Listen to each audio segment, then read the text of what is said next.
함께 읽은 말씀 가지고 행함의 동기가 되는 감사라는 제목으로 같이 말씀을 나누고자 합니다.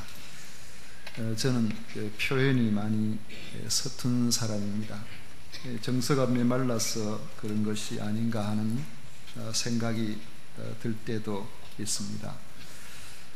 변명 같지만은 어릴 때부터 대화가 별로 없는 가정 분위기에 익숙해져 있었고, 옛날에는 한 방에서 아버지하고 같이 식사를 해도 아버지 상은 따로 있고 우리는 우리대로 이렇게 같이 먹는데, 아버지 꾸중이 많아가지고 밥 먹을 때 말 한마디 안 하고 고개 푹 숙이고 그렇게 식사를 했던 기억이 납니다.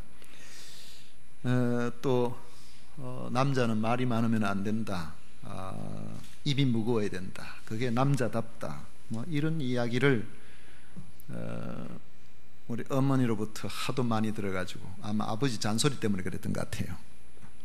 어쨌든 말을 별로 하지 않는, 그래서 중학교 다닐 때는 중학교 생활기록부에 1학년부터 2학년, 3학년까지 담임 선생님이 각각 다른데 멘트는 똑같았습니다. 과묵하고, 그 다음 건 이야기 안 하겠습니다. 말이 없다는 거죠. 원래 말이 없는 건 좋은 게 아니고 생각이 없다는 뜻일 수도 있습니다만은, 문득 생각해 보면 지금까지 하나님이 하신 세밀한 보살피심, 인도하심, 또 그 가운데도 우리 귀한 교회 우리 식구들을 만나서 한 번뿐인 신앙의 여정을 같이 한다는 것 자체가 고맙고도 감사할 따름입니다.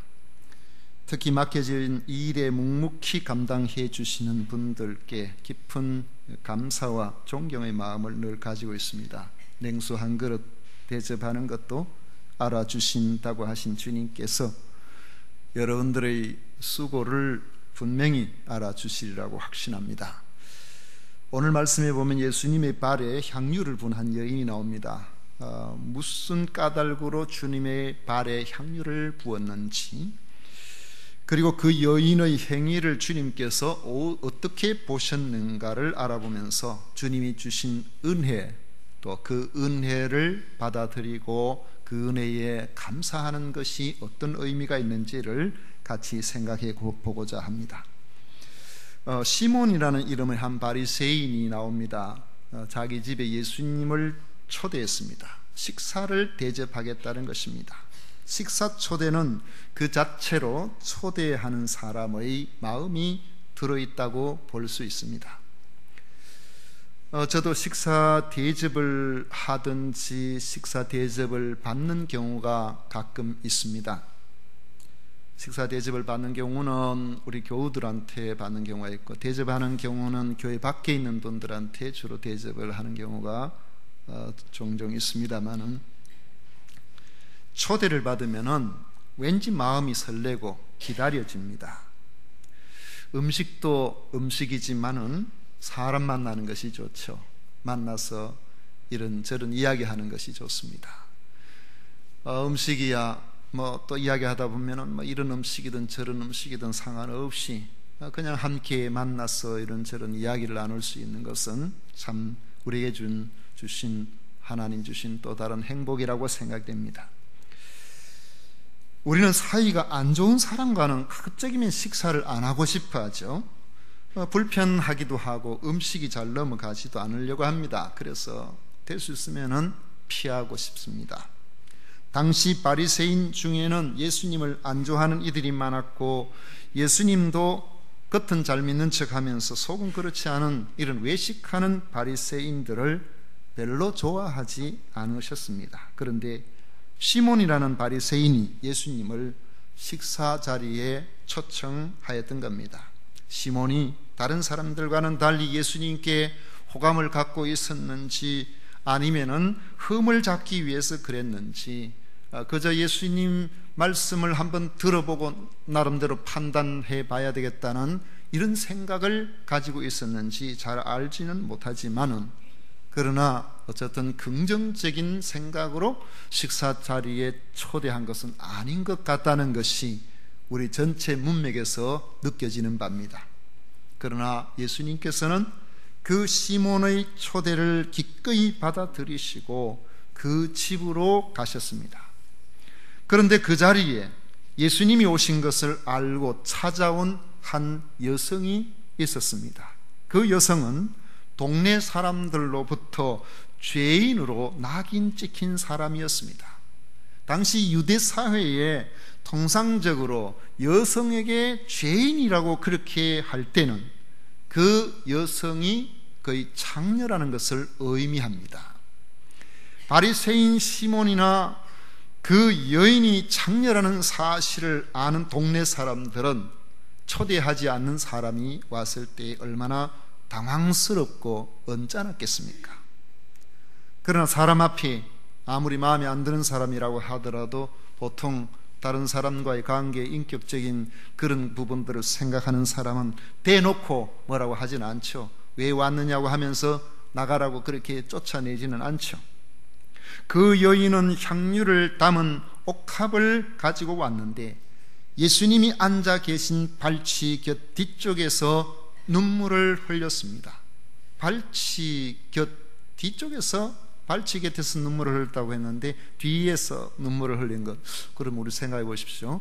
발에 눈물이 떨어지려고 그러면은 우리 보통은 앉아 있을 때 앞에 있어야 그렇게 될 것 같은데 그렇지 않죠? 왜 그러겠습니까? 유대인의 식사법이 비스듬하게 반은 누워가지고 그렇게 식사를 하니까 뒤쪽에 와서 발 쪽에 이렇게 눈물을 흘리니까 그 눈물이 예수님의 발에다 떨어지게 된 것이죠.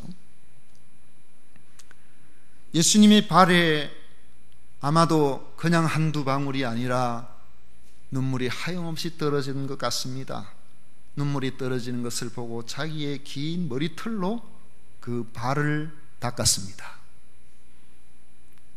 여러분은 지금 긴 머리 가지고 계신 분들은 남자들이 긴 머리를 좋아한다는 이야기를 하는데 머리 관리하기가 쉽지 않죠. 그 머리 가지고 누구 발 닦으라고 하면은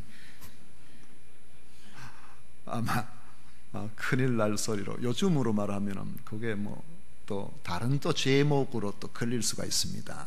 근데 이제 본인 자원에서 그렇긴 하지만 발을 닦고는 그 발에 입을 맞췄다고 했습니다. 예수님 말씀으로 볼 때는 여러 번 입을 맞춘 거, 그리고 향유를 그 발에 부어 드렸습니다. 드러나는 광경은 감동적으로 보이지만은 바리새인 시몬의 생각은 달랐습니다. 그 여인은 사회적으로 지탄을 받아온 그런 사람이기 때문에 그렇습니다. 만약에 예수님이 자기 발에 향유를 붓는 여인이 어떻게 살아온 사람이라는 사실을 알고 있다면은 예수님이 거기에 발을 대고 그냥 있었을까 생각했습니다. 아마 하나님께서 보내신 분이 아니기 때문에 지금까지 많은 사람들에게는 그렇게 알려졌지만은 영안이 어두워서 그리고 그냥 발을 내맡기고 있는 것이 틀림없지 않겠느냐, 이런 생각을 한 것 같습니다.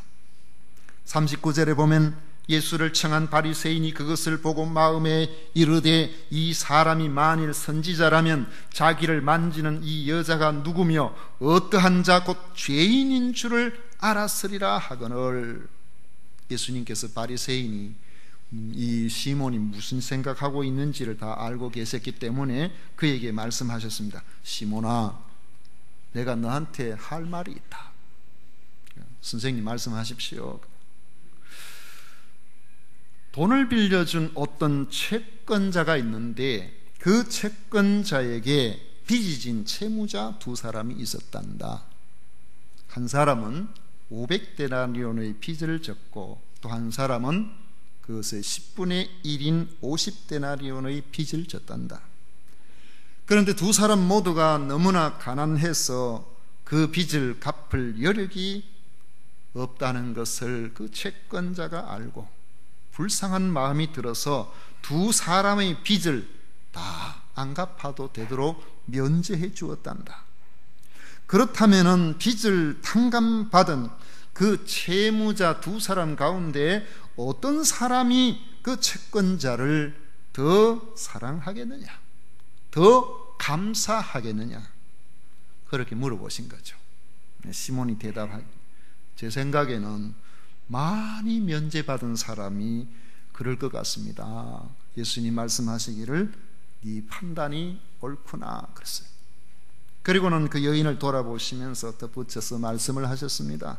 너는 스스로 생각하기를 내가 식사에 초대했으니까 내가 누구보다도 잘한 것 아닌가 이래 생각하는지 모르지만은 네가 한 일은 이 여인이 나에게 한 것과 비교가 되지 않는다. 주님이 구체적으로 지적하셨습니다. 44절부터 46절에 보면 이 여자를 보느냐, 내가 내 집에 들어올 때 너는 내게 발 씻을 물도 주지 아니하였으되 이 여자는 눈물로 내 발을 적시고 그 머리털로 닦았으며 너는 내게 입 맞추지 아니하였으되 그는 내가 들어올 때부터 내 발에 입 맞추기를 그치지 아니하였으며 너는 내 머리에 감람유도 붓지 아니하였으되 그는 향유를 내 발에 부었느니라. 바리새인 시몬은 예수님을 식사 자리에 초대하기는 했지만은 당시에 손님 초대의 기본 중에 기본인 발 씻을 물도 주지 아니했다는 겁니다. 손님 초대하면은 당연히 그때는 발을 씻을 물을 내놓는데 안 그랬다는 것이죠. 손님을 맞이하면은 그를 사랑하고 존경하는 마음으로 그 당시에 서로가 얼굴을 비비는 이런 입맞추는 인사를 하는데 당연한 이러한 인사의 예법도 너는 나한테 하지 아니했지 않느냐. 초대에 대한 진정성이 결여되어 있다는 사실을 보여준 겁니다. 아마 이걸 볼 때에 바리새인 시몬은 어쩌면 예수님을 트집 잡기 위해서 식사 자리에 초대한 것 아닌가 생각해 볼 수 있습니다. 이와 달리 사람들이 손가락질을 하는 죄인이라는 그 여인은 마음을 다해서 그가 가진 소중한 물질을 다해서 그가 정성을 다해서 주님을 섬겼습니다. 주님은 이런 차이를 지적하시면서 47절에 말씀하셨습니다. 이러므로 내가 네게 말하노니 그의 많은 죄가 사하여졌도다. 이는 그의 사랑함이 많음이라. 사함을 받은 일이 적은 자는 적게 사랑하느니라. 이 말씀은 우리가 그 문맥상에서 이 구절 자체만 가지고 우리가 잘못 생각하면은 그 여인이 주님을 많이 사랑했기 때문에 그의 많은 죄가 사해졌다는 의미로 느끼기 쉽습니다만은 그렇지는 않습니다. 여기 사랑이라는 단어가 아가페를 쓰고 있는데 여인이 주님을 사랑할 때, 주님이 여인을 사랑할 때 아가페로 사랑하셨다 하는 것은 우리가 납득이 되지만 여인이 주님을 사랑할 때 아가페로 사랑하셨다 하는 것은 그렇게 썩 이렇게 받아들이기가 쉽지 않은 부분이 있죠. 그런데 이 당시에 아가페냐 필로스나 이런 것은 별로 중요하지는 않습니다.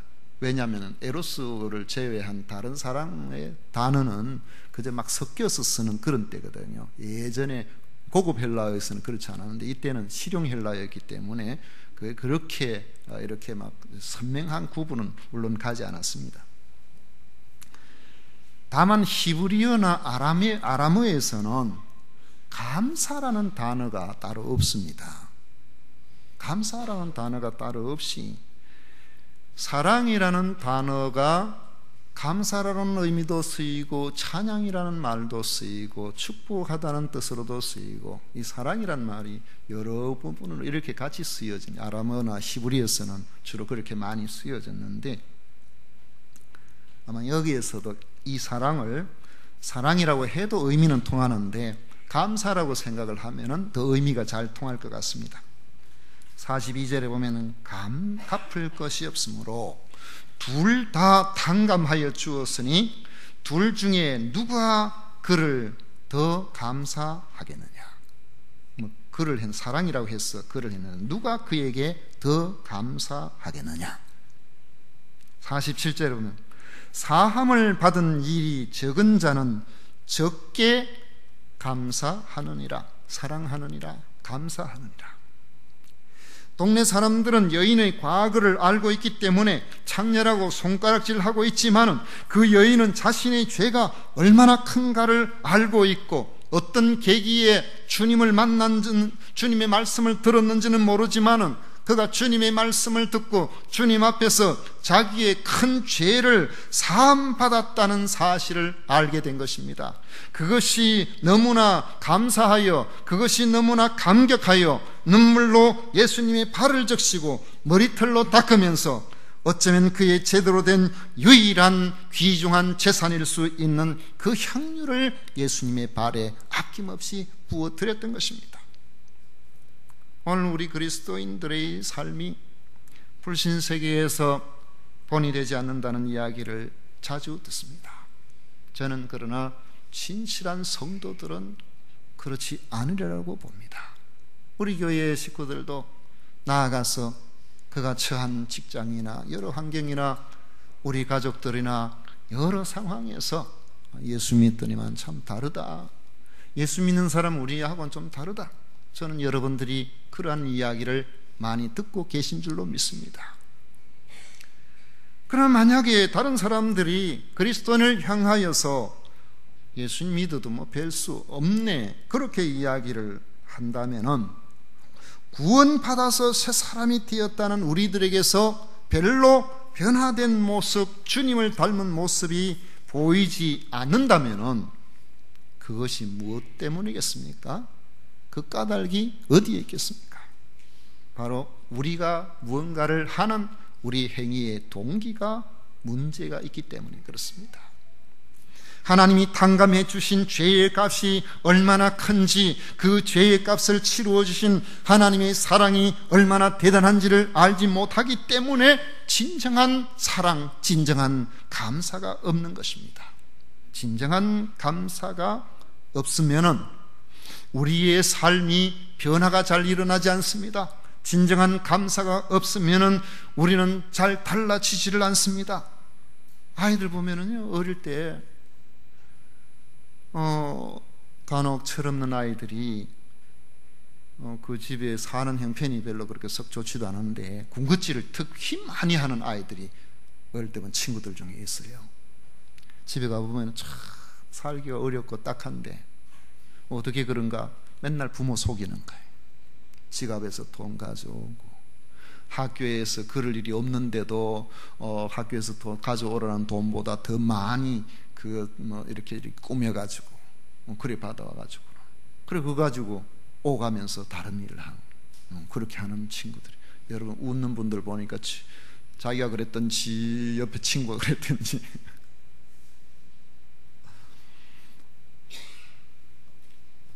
만약에 그런 아이들이 우리 아버지가 나를 학교에 보내기 위해서 얼마나 처절하게 살고 있는지, 직장에서 나이 어린 상사한테 받는 구박 그 얼마 벌기 위해서 그렇게 고통당하고 힘들어하는 속에서도 참고 있는지를 자기 눈으로 한번 확인을 한 바가 있다면은 내가 이래 살아서는 안 되겠구나, 우리 아버지가 나를 위해서 저렇게 희생을 하시는구나, 아마 그것을 제대로 알고 있다면은 아마 그 아이의 생활이 달라질 겁니다. 부모를 잘 속이려고 하지 않을 거예요. 그 돈이 어떤 돈인지를 알게 되면은 생각이 달라지고 삶이 달라지고 부모를 존경하는 마음이 달라지게 될 것입니다. 부모에 대해서 감사한 마음을 느끼지 못하면은 아무리 좋은 걸 해주어도, 아무리 귀한 것을 먹여도 그의 삶에 부모를 대하는 태도가 좋아지지를 않도록 되어 있는 것입니다. 감사는요, 우리의 삶을 바꿉니다. 감사함이 내 속에 있게 되면은 우리의 행위에 많은 부분들의 변화가 오게 되어 있습니다. 마태복음 18장에 보면 1만 달란트 빚진 자가 탕감받은 비유가 나옵니다. 천국은 그 종들과 결산하려 하던 어떤 임금과 같다고 예수님께서 말씀하십니다.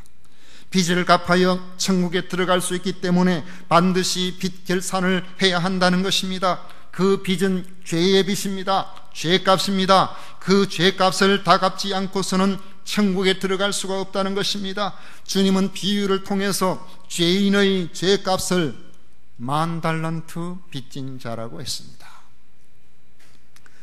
1만 달란트 값이 어느 정도 될까요?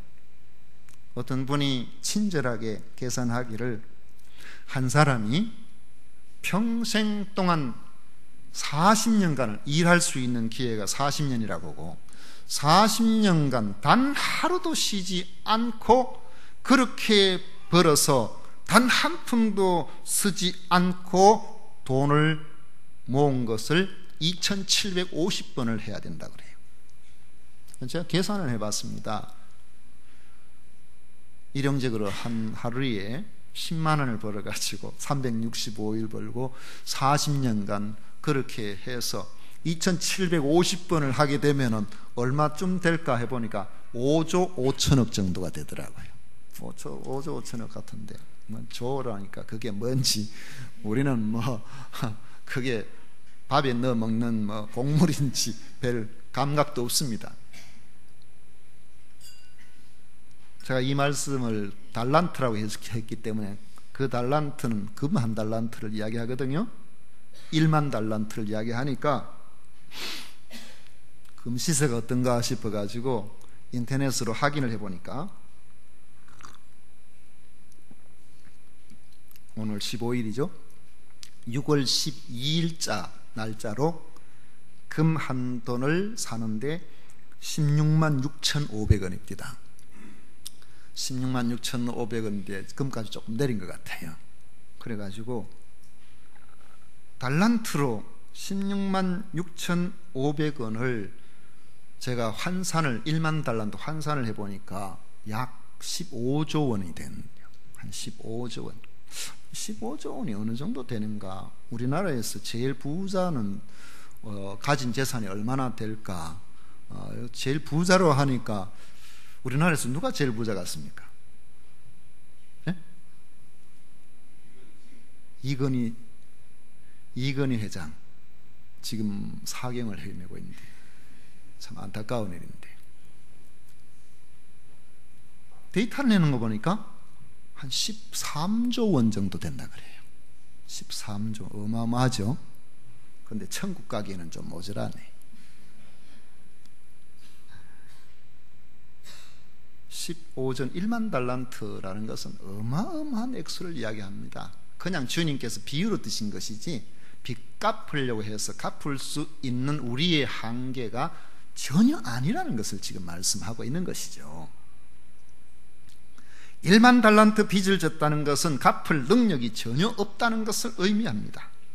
임금은 그 종이 갚을 능력이 없다는 것을 알고 불쌍한 마음이 들어서 그 빚을 면제해 주었습니다. 그런데 돌아가다가 빚 탕감을 받고 돌아가다가 자기한테 100데나리온 빚진 사람을 만났어요. 동료입니다.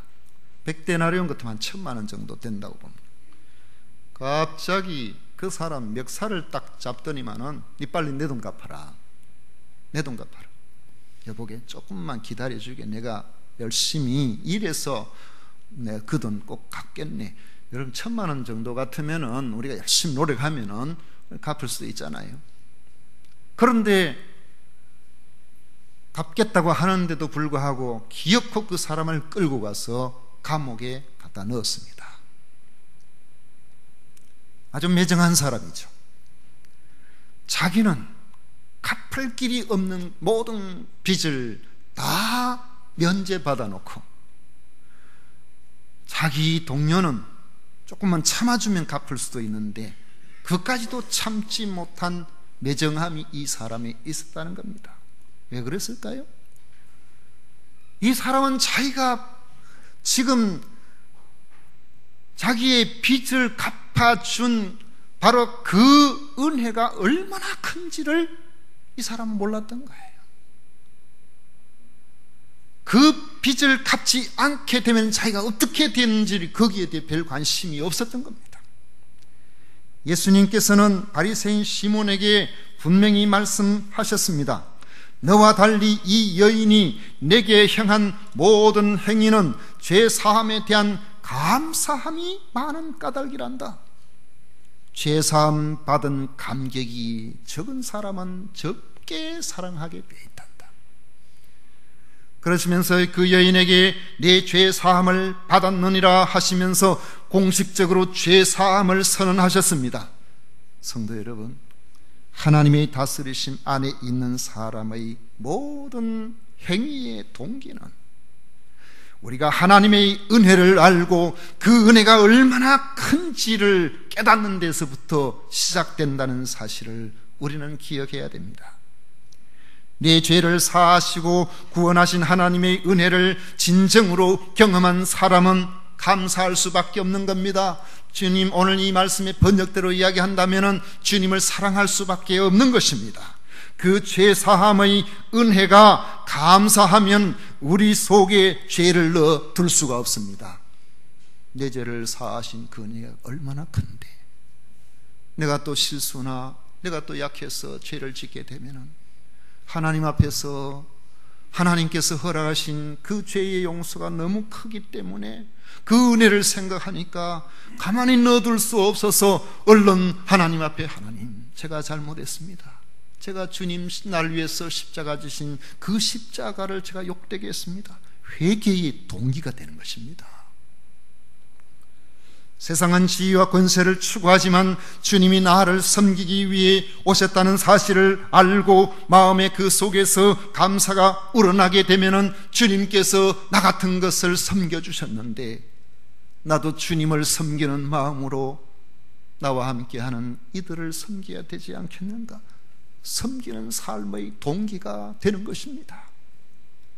그렇게 하지 아니하면은 우리가 이 감사함을, 하나님께서 나를 얼마나 사랑하셨는지, 하나님의 그 크신 사랑이 얼마나 큰지, 우리 주님께서 십자가를 진 그 십자가의 그 귀중함이 얼마나 대단한지를 알지 못하면은 우리는 뭐 조그만한 거 해놔놓고 내가 다 했지 않느냐, 내가 잘했지 않느냐, 내가 했는데 나 좀 알아줘야 되지 않겠느냐, 왜 날 알아주지 않느냐, 그렇게 생각이 들고 그것이 충족되지 아니하면은 원망이 생기고 불평이 생기게 되는 것입니다.